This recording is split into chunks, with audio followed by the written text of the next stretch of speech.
तो कहानी की शुरुआत होती है ईथन से, जिसको भूलने की बीमारी यानी एमनीजिया है। वो कहता है कि मरने से पहले हमें हमारे जितने भी हसीन पल हैं याद कर लेने चाहिए। इसके बाद वो अपने आप को शूट कर लेता है। अब ईथन ने ऐसा क्यों किया ये तो हमें आगे ही पता चलेगा। खैर, अब इसके बाद कहानी पास्ट में जाती है, जहां हम ईथन और उसकी गर्लफ्रेंड एमा को देखते हैं। रात के अंधेरे और बारिश के बीच गाड़ी से ये लोग कहीं जा रहे थे। वो लोग किसी इमरजेंसी से भाग रहे होते हैं। गाड़ी के रेडियो पर लगातार खबरें आ रही होती हैं कि दुनिया भर में एक भयानक वायरस फैल चुका है। इस वायरस का असर इतना खतरनाक है कि लोग इससे इन्फेक्टेड होकर ज़ॉम्बी बन रहे हैं। खैर, ईथन और एमा भी बाकी लोगों की तरह इस वायरस से बचने की कोशिश कर रहे थे। रास्ते में चलते वक्त अचानक ही इनका एक खतरनाक एक्सीडेंट हो जाता है। इसके बाद जब ईथन की आंखें खुलती हैं तो वो गाड़ी के अंदर ही बैठा था। गाड़ी के शीशे टूटे हुए थे और चारों तरफ खून लगा हुआ था। साथ ही साथ उसके हाथ में भी प्लास्टर चढ़ा हुआ था, जिस पर लाल दिल के अंदर एमा लिखा होता है। ईथन को तेज सर दर्द जैसा फील होता है, पर उसको तो एमा की चिंता हो रही थी। वो गाड़ी के बाहर आकर एमा को ढूंढने लगता है। इसी तरह चलते चलते वो एक सुनसान कॉलोनी जैसी जगह पहुंचता है। वहां के सारे घर खाली थे और ऐसा लग रहा था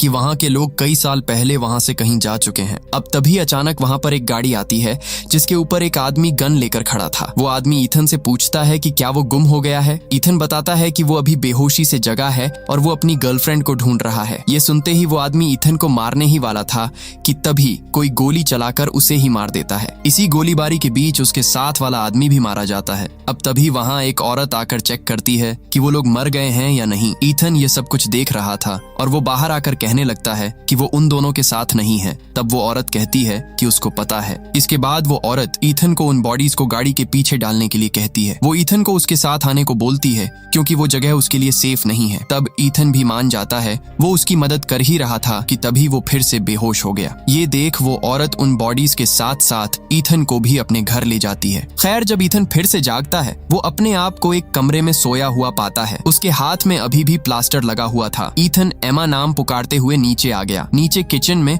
उसको वो औरत दिखती है जो अभी खाना बना रही थी। वो अपना नाम मे बताती है और फिर वो ईथन से उसके बारे में पूछती है। ईथन जवाब देता है कि उसे एमनीशिया है और इसके वजह से उसे अच्छे से कुछ भी याद नहीं। उसे बस इतना याद है कि वो और एमा एक सेफ हाउस की तरफ जा रहे थे और शायद एमा उसका वहीं पर इंतजार कर रही है। अब तभी ईथन की नजर पास की एक दीवार पर पड़ती है, जहां पर बहुत से पुराने न्यूज आर्टिकल्स को काट कर लगाए हुए थे। ईथन मे से पूछता है कि आखिर ये सब क्या है। तब मे उसे समझाती है कि एक पेंडेमिक की वजह से पूरी दुनिया खत्म हो गई। इससे लगभग सारे इंसान मारे गए। उनकी बातचीत के दौरान घर की बिजली चली जाती है। मे बाहर सोलर पैनल चेक करने जाने से पहले ईथन को सख्त से मना करती है कि वो किसी चीज को हाथ न लगाए और घर के अंदर ही रहे, लेकिन ईथन उसकी बात को अनसुना करते हुए बाहर निकल आता है। बाहर आकर ईथन देखता है कि वहां मकड़ी के जालों में लिपटा हुआ एक कंकाल लटका हुआ है, जो देखने में बहुत खतरनाक है। इधर मे के बहुत ट्राई करने के बाद भी उससे वो पैनल ठीक नहीं होता। तब ईथन उसकी मदद करते हुए उसे ठीक कर देता है। इसके बाद वो दोनों मे के लगाए हुए एक जाल को चेक करने जाते हैं, जहां उन्हें खाने के लिए एक शिकार मिलता है। रात के खाने के बाद ईथन मे का शुक्रिया अदा करता है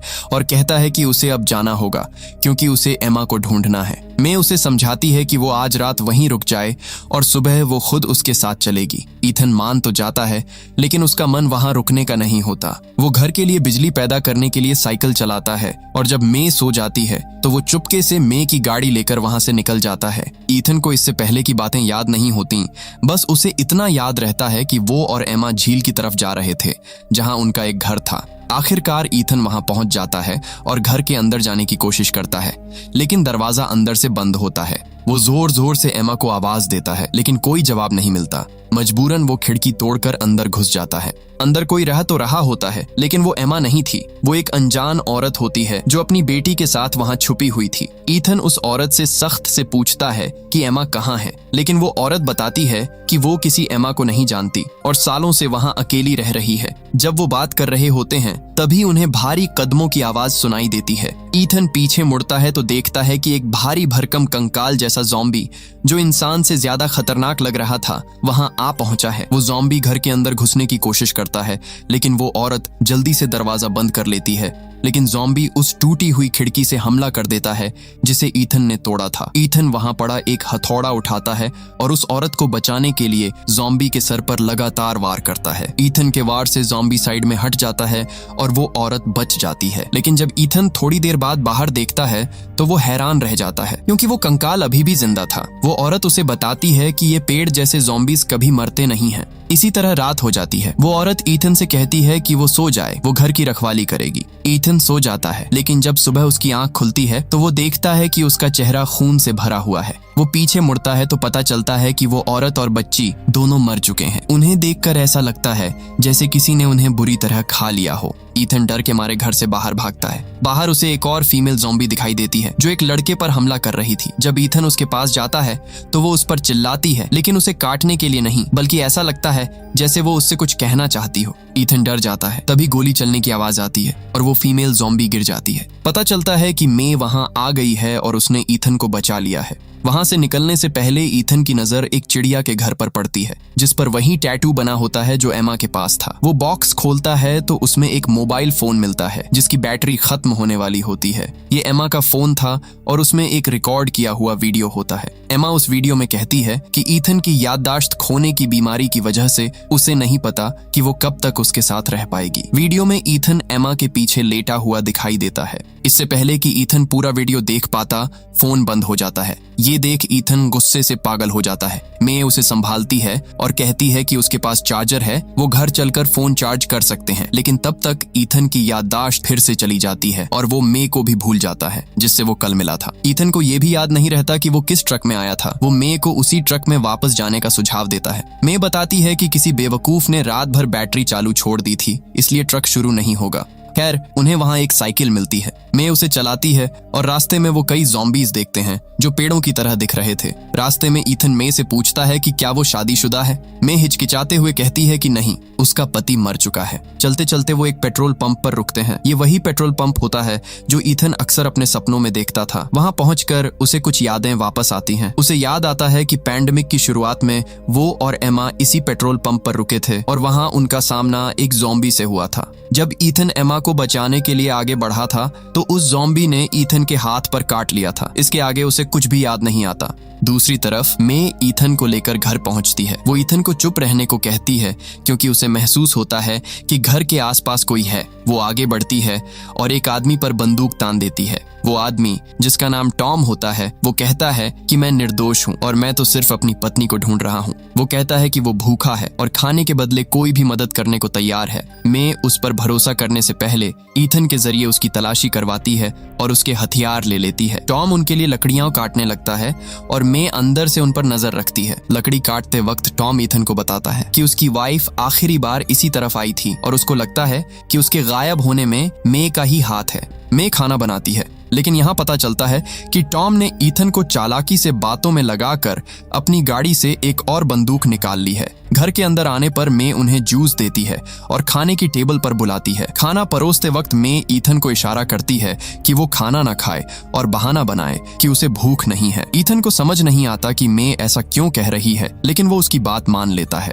टॉम खाना शुरू करता है, लेकिन तभी उसी वक्त टेबल पर ईथन की तबीयत खराब होने लगती है। उसे चक्कर आते हैं और खड़ा होते ही वो बेहोश हो जाता है। जब मे ईथन को देखने जाती है तो टॉम मौका देखकर मे की बंदूक छीन लेता है। वो मे को धमकाता है और पूछता है कि उसकी पत्नी कहाँ है। मे बिल्कुल शांत रहती है, यहाँ तक कि जब टॉम उसके चेहरे पर बंदूक से मारता है तब भी वो नहीं डरती। मे बताती है कि उसने खाने में बेहोश करने वाली दवाई मिला दी थी, जिसके कारण टॉम कुछ ही देर में बेहोश हो जाता है। इसके बाद मे ईथन को उसके कमरे में ले जाती है। जब ईथन को होश आता है तो वो बेहतर महसूस करता है। मे उसका ख्याल रख रही होती है। जब वो शुक्रिया अदा करने नीचे जाता है तो देखता है कि 2 और आदमी घर में घुस आए हैं और उन्होंने मे को पकड़ रखा है। पता चलता है कि ये लोग टॉम के साथी हैं। टॉम को शक था कि मे ने उसकी पत्नी को मारा है क्योंकि उसकी पत्नी कुछ दिन पहले यहीं आई थी और वापस नहीं गई। टॉम ईथन को बताता है कि शायद इस औरत ने उसकी पत्नी को भी मार दिया हो। ईथन को उस पर यकीन नहीं होता, लेकिन फिर भी वो टॉम के साथ घर की तलाशी लेने लगता है। तलाशी के दौरान उन्हें ईथन की पत्नी का लॉकेट मिलता है, जिससे साफ हो जाता है कि मे ने एमा के साथ कुछ गलत किया है। इसी तरह टॉम को वहां मे के कमरे से कई और लोगों का निजी सामान मिलता है, जिसका मतलब था कि मे ने एक से ज्यादा लोगों को अपना शिकार बना ईथन आया है। दूसरी तरफ टॉम का दूसरा साथी मे के घर के पीछे चेक करने जाता है। वो अंदर जाता है तो देखता है कि वो जगह किसी अस्पताल जैसी है और वहाँ उनका लीडर भी बंधा हुआ है। उसका हाथ कटा हुआ होता है। इससे पहले कि वो ये बात अपने साथियों को बता पाता, वो मे के बिछाए हुए जाल में फंस जाता है और एक बॉम्ब धमाके में मारा जाता है। जब टॉम को पता चलता है कि उसका साथी मारा गया है तो वो गुस्से में पागल हो जाता है। वो मे को मारने के लिए बंदूक उठाता है, लेकिन उसकी बंदूक में गोली नहीं होती। वो मे की बंदूक उठा लेता है और जैसे ही गोली चलाता है तो बंदूक पीछे की तरफ फट जाती है। पता चलता है कि मे ने अपनी बंदूक में एक खास बटन लगाया हुआ था जिसे अगर बंद ना किया जाए तो वो चलाने वाले को ही नुकसान पहुंचाती है। इस धमाके में टॉम अपना हाथ खो बैठता है। टॉम की मौत और खून खराबा देखकर ईथन की हालत फिर से बिगड़ने लगती है। उसे अजीब सा महसूस होने लगता है और वो टॉम के पास जाकर उसे काट खाता है। मे किसी तरह खुद को छुड़ाती है और ईथन को उसके कमरे में ले जाती है। ईथन परेशान होता है, लेकिन मे उसे दिलासा देती है कि सुबह तक वो ये सब भूल जाएगा। और वैसा ही होता है। अगली सुबह ईथन को कुछ भी याद नहीं रहता। सुबह को मे कहती है कि खाना कम है, इसलिए उन्हें शिकार पर जाना होगा। ईथन मे के पीछे पीछे चलता है। इस दौरान वो उस घर को देखता है जहां वो और एमा पेंडेमिक के शुरू में रुके थे और उसे एक अजीब सी याद आती है। उसे याद आता है कि वो एमा के साथ इस घर में आया था और यहाँ के मालिक काई से मिला था, जो कि एक फादर थे। उसने कहा था कि ये पेंडेमिक भगवान की तरफ से है ताकि लोग सबक सीख सकें। एमा, जो एक डॉक्टर थी, उसे लगता था कि ये किसी वायरस की वजह से हो रहा है। यहाँ ईथन को याद आता है कि उसके हाथ पर प्लास्टर पर एम्मा लाल रंग से लिखा हुआ था, लेकिन आज जब वो देखता है तो वो नाम हरे रंग से लिखा होता है। ये देखकर उसको डाउट होने लगता है। उसे लगता है कि मे उसके साथ कोई खेल खेल रही है।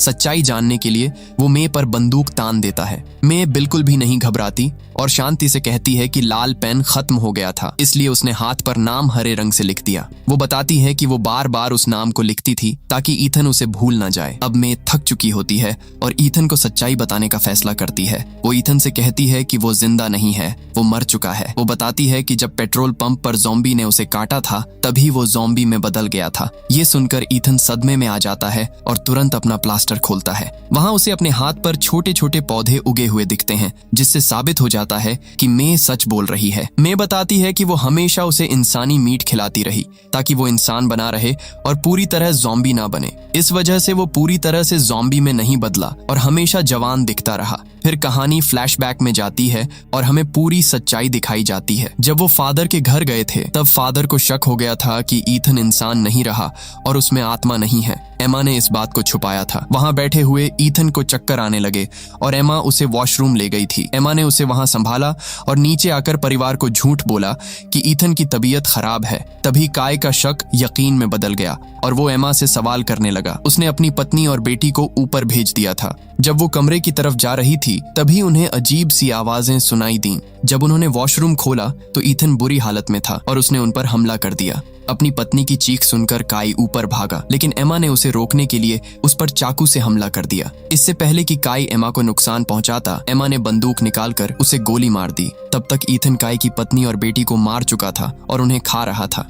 खैर, प्रेजेंट में ईथन को एहसास होता है कि उसके सामने खड़ी मे कोई और नहीं बल्कि उसकी गर्लफ्रेंड एमा ही है। एमा बूढ़ी हो चुकी है, जबकि ईथन ज़ॉम्बी होने की वजह से अभी भी जवान है। एमा ने अपना वादा निभाया और आज तक उसका साथ दिया। उसने ईथन को जिंदा रखने के लिए कई लोगों का खून किया। क्योंकि ईथन को याददाश्त खोने की बीमारी थी, वो बूढ़ी एमा को पहचान नहीं पाता था, इसलिए एमा ने खुद को मे बताया था। ये सब जानकर ईथन रोने लगता है। एमा कहती है कि अब वो थक चुकी है और उसके पास उसकी भूख मिटाने के लिए और कोई शिकार नहीं है और वो उसे और संभाल नहीं सकती। ईथन अपनी गर्लफ्रेंड को दुख में नहीं देख सकता, इसलिए वो खुद को गोली मार लेता है। लेकिन जैसा कि हम जानते हैं, ज़ॉम्बीज़ मरते नहीं, इसलिए वो फिर से जिंदा हो जाता है। इसके बाद ईथन को फिर से चक्कर आने लगते हैं। वो उस स्थिति पर पहुंच जाता है जहां अगर उसे इंसानी मीट ना मिले तो वो पूरी तरह ज़ॉम्बी बन जाएगा। एमा के पास इस बार कोई शिकार नहीं होता, इसलिए वो खुद को ईथन के सामने पेश कर देती है। ईथन उसे चीर फाड़ कर खाने लगता है, जिससे एमा को बहुत दर्द होता है। लेकिन बाद में दिखाया जाता है कि एमा मरी नहीं, बल्कि थोड़ी देर बाद वो भी एक ज़ॉम्बी के रूप में जिंदा हो जाती है। एमा की इच्छा थी कि वो ईथन के साथ रहे और अब ज़ॉम्बी बनने के बाद उसे इंसानों का शिकार करने की जरूरत नहीं पड़ेगी। उसकी इच्छा पूरी होती है और अब वो दोनों हमेशा के लिए ज़ॉम्बीज के रूप में साथ रहेंगे। और इसी हैप्पी एंडिंग के साथ ये कहानी यहीं पर खत्म हो जाती है। आपको ये कहानी कैसी लगी हमें कमेंट करके जरूर बताना।